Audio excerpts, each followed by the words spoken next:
Charlie Puth membuka kebersamaan kita di kesempatan pagi hari ini dalam Smart Happiness. Dan judul lagu ini sangat tepat sekali untuk mengantarkan kita untuk membahas mengenai sebenarnya masih dibutuhkan nggak sih, penting nggak sih, gitu, relevan nggak sih, perlu nggak sih setiap kita ini membahas mengenai personal branding. Apakah personal branding ini semata-mata hanya kebutuhan mereka yang ada di area public figure atau sesungguhnya setiap kita membutuhkan ya. Selamat pagi Smart Listener dan juga sahabat yang bergabung di kesempatan pagi hari ini. Semangat hari Jumat menuju weekend ya. Saya Lana Lija, pagi hari ini menemani motivator nasional di bidang leadership and happiness, narasumber kesayangan kita, Pak Arfan Pradiansyah. Selamat pagi Pak Arfan. Selamat pagi Mbak Ola, apa kabar hari ini? Alhamdulillah, penuh syukur, penuh warna. Warna sehat selalu ya. Sehat selalu. Ya. Kita mesti waspada nih Pak Arfan ya, karena COVID kembali muncul lagi ya. Artinya kasusnya ada peningkatan. Jadi rasanya kita perlu mengingatkan kita semuanya untuk juga menjaga prokes begitu. Betul Mbak Ola. Betul. Ya. Pak Arfan, dari lagu The Way I Am from Charlie Puth, di bagian mana yang Pak Arfan ingin memberikan penekanan? Lagunya ini menghentak banget loh pagi ini. Ya. Jadi rasanya mungkin juga bukan hanya musik, tapi juga kata-katanya ada yang langsung jeder begitu ya. Silakan Pak Arfan. Ya. Terima kasih banyak Bola. Ini lagu yang bagus sekali dari Charlie Puth, dan ini bisa mengantarkan kita untuk masuk ke dalam topik yang juga sangat menarik mengenai personal branding nih ya. Ya. Jadi dia bilang begini. Maybe I'm get a little anxious. Mungkin aku akan sedikit galau. Maybe I'm get a little shy. Mungkin aku akan sedikit malu. Cause everybody trying to be famous. Karena setiap orang berusaha untuk menjadi orang yang terkenal. And I'm just trying to find a place to hide. Dan aku hanya berusaha menemukan tempat untuk bersembunyi, ya. Kemudian dia bilang, all I wanna do is just hold somebody. But no one ever wants to get to know somebody. Yang ingin kulakukan hanyalah mendekap seseorang, tapi tak ada yang ingin mengenal seseorang. I don't even know how to explain this. I don't even think I'm gonna try. Aku bahkan tidak tahu bagaimana menjelaskannya. Aku bahkan tidak berpikir akan mencobanya. Ya, tapi kemudian dia mengatakan, and that's okay, I promise myself one day. Tapi tidak mengapa, aku berjanji pada diriku sendiri suatu hari nanti, I'm tell them all, aku akan beritahu mereka semua, ya, akan ku beritahu kalian semua bahwa you could either hate me or love me. Kalian semua boleh membenciku atau menyukaiku, but that's just the way I am. Ya. Tapi beginilah aku apa adanya, ya. Jadi ini keinginan seseorang untuk mengungkapkan dirinya, Mbak. Ya. Menyatakan pada dunia gitu. Awalnya dia ragu-ragu, bagus nggak ya gitu. Aku kan tidak ingin jadi orang terkenal gitu. Aku hanya ingin jadi orang biasa saja. Tapi lama-lama dia melihat ada sebuah kebutuhan nih ternyata nih, bahwa dia perlu mengungkapkan dirinya kepada seluruh dunia. This is just the way I am. Inilah aku apa adanya. Nah, ini bisa mengantarkan kita nanti kepada personal branding, Mbak Ola. Oke. Pak Arfan, dari lagu ini kan dikatakan aku ingin menunjukkan diriku kepada dunia apa adanya aku begitu ya. Ya. Tapi kalau kita ingat lagunya Tulus, katanya jangan cintai aku apa adanya kan gitu. itu nanti kita bahas di kesempatan tuh ya. Lain kesempatan ya. Oke. Pak Arfan, bicara tentang personal branding ini, sesungguhnya kalau dari sudut pandang happiness, barangkali dari kalau bicara tentang brand atau branding gitu ya, kan banyak orang salah mengartikan bahwa ini semata-mata hanya merek gitu kan, hanya nama, padahal ini ada di dalamnya ada kedalaman makna.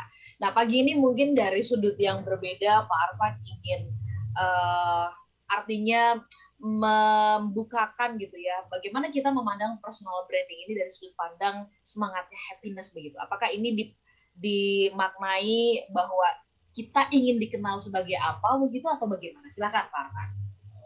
Very good point Mbak Ola ya, ini pertanyaan yang bagus sekali ya. Kalau bicara mengenai happiness, itu kita pasti bicara mengenai sesuatu yang ada di dalam diri kita. Ya. Padahal yang namanya personal branding itu seringkali dilihat sebagai sesuatu yang ada di dalam atau di luar, Mbak Ola? Umumnya orang akan mengawali dari di luar sih. Di luar, ya betul betul. Jadi nanti kita akan lihat nih, personal branding dari tinjauan happiness akan berbeda dengan personal branding dari tinjauan marketing. Ya. Karena fokus perhatiannya berbeda gitu. Kalau marketing itu melihat personal branding dari bagaimana seseorang dipersepsikan oleh orang lain. Dan itu menjadi sesuatu yang sangat penting gitu. Karena katanya dalam marketing, perception is more important than reality.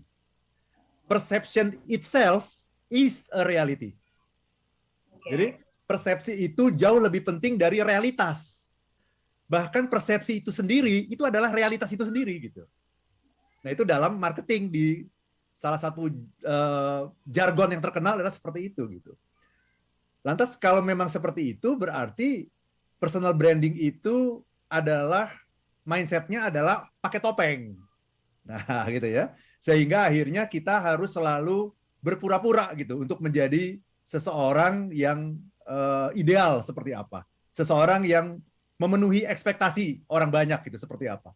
Dan disitulah kita akan mengalami yang namanya ketidakbahagiaan. Ya, karena kita di panggung depan akan berbeda dengan kita di panggung belakang. Nah, ini dia. Dan ketika terjadi gap, semakin besar gap yang terjadi antara panggung depan dengan panggung belakang, semakin tidak bahagia kita. Gitu, Mbak. Nah, itu tinjauan marketing seperti itu kalau dilihat dari sudut pandang happiness gitu. Karena happiness selalu melihat segala sesuatu dari kedalamannya, dari perjalanan ke dalam, bukan perjalanan keluar gitu. Tapi ternyata nanti ada hubungannya juga gitu antara personal branding yang dilihat dari sudut pandang marketing maupun personal branding yang dilihat dari sudut pandang happiness. Gitu. Oke. Baik, Pak Arfan, saya mengenal ada banyak pakar branding yang rasanya mungkin frekuensinya sebenarnya sama nih dengan Pak Arfan ya. Yang melihat bahwa branding itu bicara tentang makna, bicara kita ada manfaat nggak sih, ada value nggak sih yang bisa kita berikan kepada masyarakat ya, kepada orang lain ya. Nah, nanti kita akan gali bagaimana kalau tadi Pak Arfan mengatakan ini bicara tentang ruang dalam yang tergambar keluar dan orang bisa menangkap itu.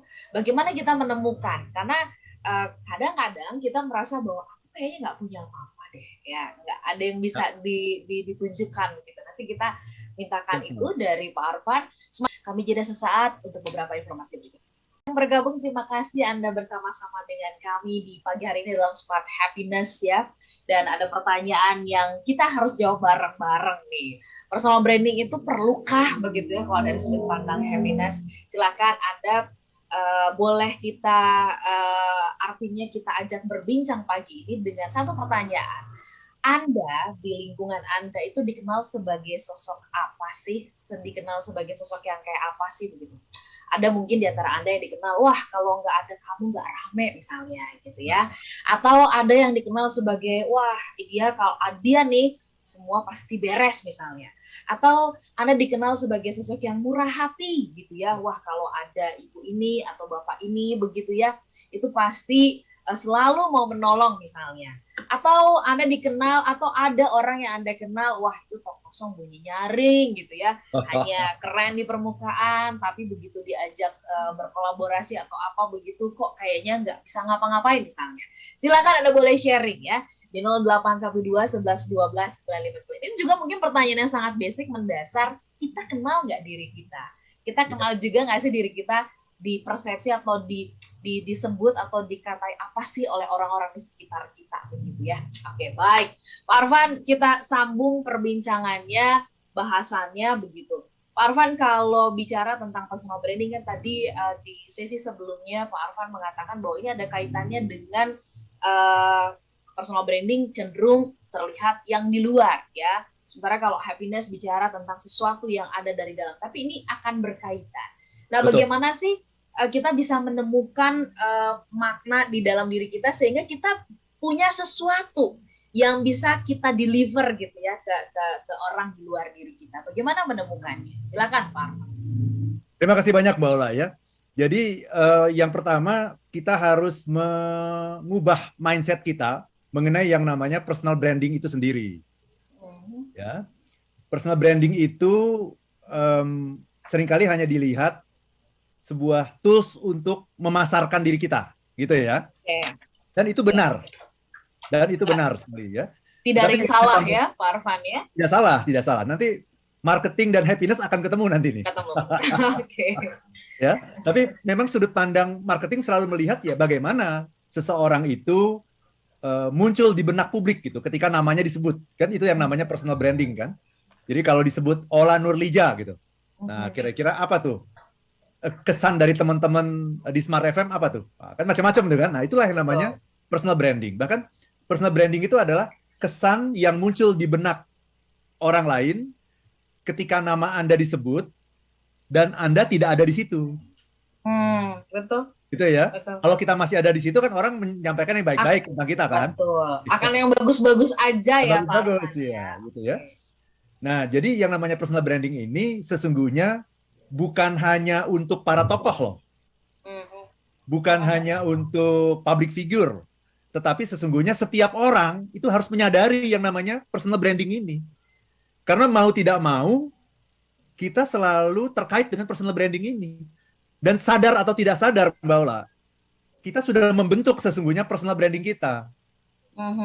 Seperti yang Mbak Ola tadi bilang kan, oh, kalau nggak ada lu nggak rame. Ah, itu personal brandingnya mungkin, gitu ya. Oh, ini orang yang selalu kalau kerja itu berkomitmen, ya. Ini orang yang bisa dipercaya, itu kan personal branding. Ini orang yang semuanya cepat, gitu ya. Dia orang yang orang kerja deh. Semua kalau diserahin ke dia pasti beres. Itu kan namanya personal branding. Jadi personal branding ini terkait juga dengan kepercayaan orang lain kepada kita, gitu. Ya. Nah, jadi yang ingin saya katakan, personal branding itu sesungguhnya bukan hanya milik orang-orang tertentu, tapi milik kita semua. Kita semua bahkan sudah menciptakan selama ini tanpa kita sadari ya. Kita sudah membangun ini personal branding kita tanpa kita sadari. Nah, sekarang dengan adanya Talkshow ini, mudah-mudahan kita akan lebih sadar ya ketika kita membangun personal branding kita akan lebih sadar bahwa itulah sebetulnya kesan yang ingin kita ciptakan kepada orang lain. Nah, tetapi yang lebih penting daripada itu, Mbak Ola, sesungguhnya personal branding ini adalah perjalanan ke dalam. Jadi personal branding itu sebetulnya ada dua pendekatan. Pendekatan pertama adalah pendekatan yang dari luar ke dalam. Pendekatan kedua, pendekatan dari dalam keluar. Gitu. Kalau dari luar ke dalam, itu namanya topeng, Mbak Ola. Jadi ini ada topeng-topeng nih, gitu ya. Saya sebetulnya nggak seperti itu. Tapi ekspektasi masyarakat, ekspektasi rekan kerja, ekspektasi atasan, ekspektasi keluarga, saya seperti itu. Maka saya membangun personal branding, memberikan janji-janji gitu ya, mengenai manfaat yang bisa saya berikan kepada komunitas saya. Itu namanya pendekatannya dari luar ke dalam. Itu kita harus selalu pakai topeng tuh. Itu yang membuat kita tidak bahagia gitu. Tapi personal branding yang benar menurut saya adalah dari dalam keluar.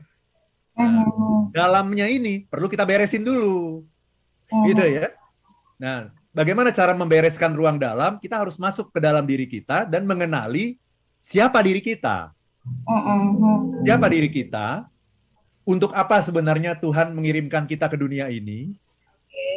Dan apa keunikan kita? Bisakah kita menggambarkan keunikan kita dalam katakanlah 3 kata? Bisa nggak? Kalau saya tanya ke Mbak Ola deh, ini mewakili smart listener nih. Kalau Mbak Ola saya tanya Mbak, apa 3 kata yang menggambarkan keunikan Mbak Ola? Plan Nurlija gitu ya, apa itu? Energik, energik, terus full intention, ya. Full intention. Terus kemudian bersahabat. Ya? Maksudnya full attention. Energik, antusias, bersahabat. Itu dia. Energik, jadi selalu semangat gitu. Kemudian antusias, ya. Kemudian bersahabat. Nah, nanti ya itu kan dari hasil perenungan ya. Itu kan dari hasil perenungan. Kemudian nanti kita harus lakukan audit nanti. Namanya adalah gitu ya. Audit branding ya. Jadi branding brand itu harus selalu diaudit. Benar nggak ya? Nah, kita cek ke rekan-rekan di kantor gimana. Benar nggak yang namanya Ola Nurlija itu orang yang selalu apa tadi, energik, antusias, dan bersahabat. Nanti ada penilaiannya tuh. Kita cek lagi nanti. Dicek di bukan hanya di rekan kerja, tapi di kalangan Kompas Group, Kompas Gramedia Group. Terus juga di kalangan keluarga juga kita cek, bener nggak? Ada nggak 3 itu? Nanti akan ketemu, itu yang namanya audit gitu. Tapi itu soal nanti. Yang paling penting adalah kita menemukan dulu, saya ini seperti apa ya gitu. Kemudian setelah saya tahu saya siapa, nah kemudian saya berarti tahu apa value saya. Nah itu. Personal branding selalu bicara mengenai value. Apa value saya? Berarti value saya itu tiga itu. Apa benefit? Nah, apa benefit yang bisa saya janjikan untuk orang-orang yang berinteraksi sama saya? Apa benefitnya? 3. Apa namanya tadi? Energik. Iya. Antusias. Dan bersahabat. Gitu. Jadi saya berani menjanjikan bahwa semua orang yang berinteraksi dengan saya itu akan selalu energi, selalu mendapatkan transfer energi, ya gitu ya, selalu bersemangat, selalu positif, tapi juga bersahabat. Nah itu. Jadi dimulai dari menemukan diri sendiri dulu, kemudian kita jadi tahu value kita, benefit kita, manfaat yang kita berikan untuk orang lain. Nah kemudian baru kita rumuskan itu dalam sebuah tagline begitu, yang kemudian nanti kita harus lakukan evaluasi. Itulah yang namanya audit tadi itu, Mbak Ola. Ya. Baik, Pak Arfan, apa yang terjadi ini kan mungkin seringkali orang jadi terbentur ya ketika kita misalkan berhasil menemukan diri sendiri. Tadi saya misalkan, saya ambil contoh saya lah begitu ya, energik, antusias, bersahabat. Oke, ini menemukannya ya lewat apa sih respon-respon orang nih selama ini begitu ya, kalau ketemu dan sebagainya, sehingga kemudian bisa merumuskan itu. Tapi ada orang yang, atau kita, kebanyakan dari kita, ketika kita diminta untuk coba sebutkan 3 kata yang menggambarkan dirimu, misalkan seperti itu khawatir nanti dianggap sombong nih, nanti dianggap takabur, atau aduh, kan yang bisa menilai kita kan sebenarnya hanya orang lain ya, bukan kita. Nah, bagaimana dengan pandangan yang seperti ini, Pak Arfan? Nanti kita bahas ya, Pak Arfan ya, di sesi berikutnya. Smart Listener dan juga sahabat yang bergabung, kami jeda sesaat dan kami ajak kembali ya kabar gembira yang tanggal 23 kami akan gelar. Ini saya nggak mau tahan-tahan kabar gembiranya. So, ayo yang semalam janji di jamnya Pak Arfan, Mbak Ola, saya mau daftar, mau dapat buku. Pergunakan kesempatan pagi ini ya, buat 5 orang nanti yang mendaftar, itu akan mendapatkan buku dari Pak Arfan. Koleksinya banyak loh, dan koleksi di Smart FM juga beragam nih ya judul-judulnya. Silahkan Anda dapatkan informasi lengkapnya ke 0813 3250 3717. Sekali lagi ke 0813 3250 3717. Kami jeda sesaat.